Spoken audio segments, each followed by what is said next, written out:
Ngatiterere ulengende, then I'll tell you the backup story about this story.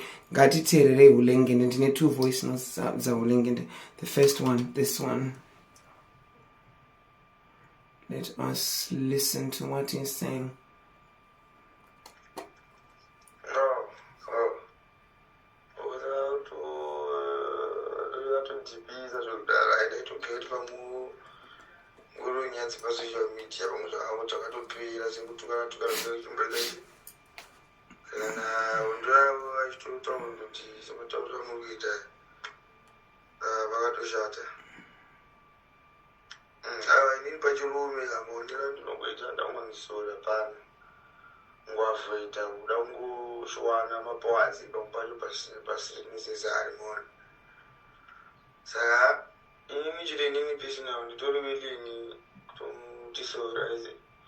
On behalf of my Lord Wajakamtuka, I said, because mwanangu wangu, so nindito andinango pressure about chiro mdramara first, ani achimbondi pinzo wa nyaya but ini andisitotole muno drama, no, but kana kubo kuti nyaya ndo kwa yakashika zishuwa, apana chakamboipa kuti vanhu vaita nesori, chiri machindomuonisawo.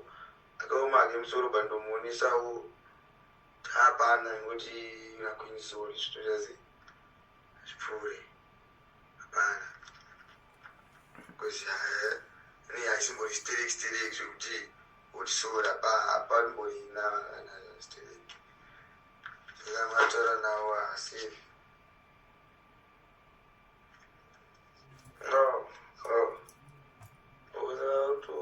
Andipa number 2. Voice note number 2. Ayo mambo hapo mundi kupata madzoga pana parishika nyaya kana kwezi kuone sana chitorerutsa zvinhu ka but that's what you have to nepapo wazvangodzoga futi mutini chitorerutsa zvinhu zvitoziva kuti matori maolympics uri live futi saka vapa nyakanaka mutogonesa.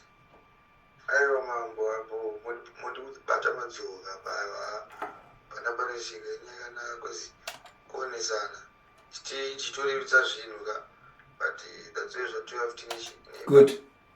So pana anonzi madzibaba Jazi muprofita waMohadi, nditi andomuziva kuti ndikumazuva ndikufamba nevanhu vezvemweya.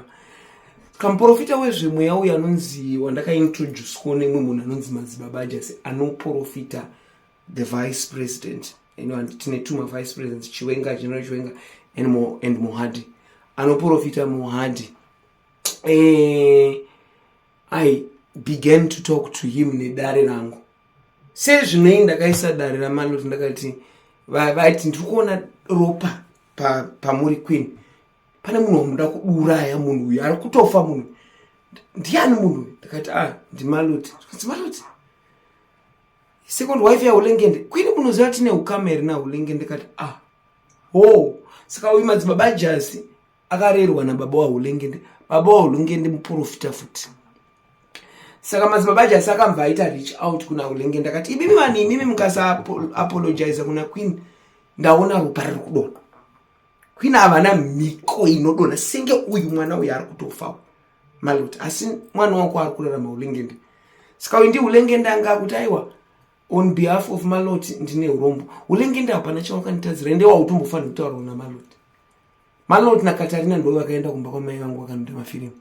Ndazvitaurire mwana wako handisi kubata Ulengende ende ini kutofanira kuti sorry kwauri Ulengende because first video yandakaita yaMaloti ndakakutarisira pasi which was bad. Ndakati Maloti kudana nemunhu wemanga which was bad. Handifanira kukutarisira pasi nekuti handiziye ramangwana wako. Pamwe ndiwe the next season lakalonji kana Buju Bandon kana anozani Biniman vekunhingi vekujamaica. So for that ndakakutarisira pasi I'm sorry. But ina handina history munhu kwandakamboendera kumba kwamai wavo ndikunoita maovio namai vemunhu. Ndinoita nyaya dzangu pasocial media ndoziya pekugumira. Saka mukadzi wako uyu second wife wako uyu Millicent Maloti akaenda kubudirwa akanorova gedra mai vangu. Akati mai vengu chani ngavabude. Ndikabhadhariswa bhuru ndakabvisa $800. namai vangu ino nanzvadza mai vangu kutengera mai vangu mombe inotsika pamusika pamana. Saka kuti akaenda kunotsika kubudiro ndozvakumuuraya. Ende zveshuwa Malota akasaita video achikumbira regero kuna Ashumba nekundikumbira regero ari kufa.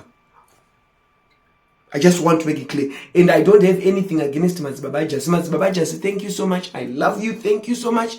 Mataura ne muningina when you ulengera, but nyaya is between me and Malot. Yeah. Nyaya is between me and Malot. That's why ndati mwana wa Malot. Andisikubata. Yeah. Andisikubata mwana wa Malot. Andikuda ndi Malot. Yeah. Suka ulengende kana mukadzi wako akaramba kukumbira regero, gara waudza mai vako kuti kuri kuuya muzukuru. Because ndo vachachengeta nemukadzi wako wekutanga uyo wakasiya ndiye achachengeta mwana wa Malot. Otherwise Millicent aiwa apa handina hangu reverse gear. Chiro Madzibaba Ajasi anozviziva, mukoma waulengende anozviziva. Kana baba vaulengende ndakatosvitsa shoko. Ndakadzoshuwa maona ropa riri kupinda mumaoko ndi Malot. Maprofita anoona. Saka nanguti arikandiplay ndo backup story. I just wanted to let this out. And chimwe chinhu chandaitira video nechekuti nditi kuna ulengende ndakatadza pandakakutaura kuti uri munhu wemanga-manga. That shouldn't have come out muhomwe yenyika. So that was not good. And I wish you the best. Prosper ulengende. Be the biggest. Kutodarika Winky D, go and become, represent your generation. Asi uyu mukadzi wako wechituyu. Uri yangu iri dry. Daropa. Uri yangu iri dry. Pardon.